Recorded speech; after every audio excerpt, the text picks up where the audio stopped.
Volevo approfittare dell'occasione per parlarvi di me, di quando ero piccolino, una famiglia poverissima, non c'era nulla mi. Eravamo talmente poveri che quando è morta mia zia, di cui non posso fare il nome, zia Peppina Masia, via dei Poveti Ozieresi, numero 44, codice fiscale, quando è morta zia Peppina eravamo talmente poveri che l'abbiamo sepolta con la testa fuori, cazzo, per risparmiare i soldi della foto, veramente.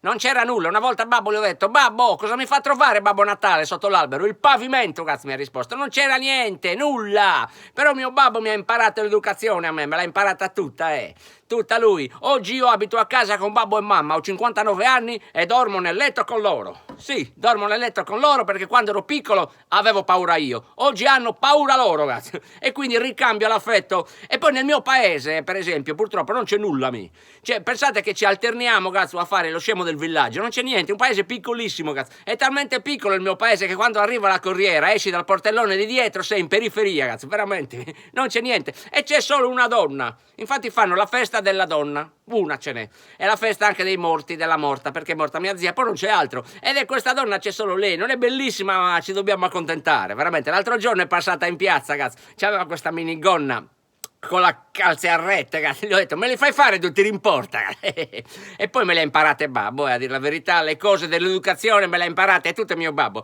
Eravamo quella volta lì e le ho messe tutte in pratica quella notte. Ero io e lei appartati al chiaro di luna, c'era il cielo sterrato, cazzo. E gli ho detto: amo, vedendola stai la luna, la faccia in culo ti metti a te, proprio per farle il complimento, veramente. Pensavo a custa, li brinco a corno, so cazzo, la corda a brinco, so cazzo. Una volta a babbo gli ho detto: babbo, ma dov'ero io quando tu e mamma siete partiti in viaggio di nozze? Mi ha detto: all'andata eri con me, al rientro con mamma.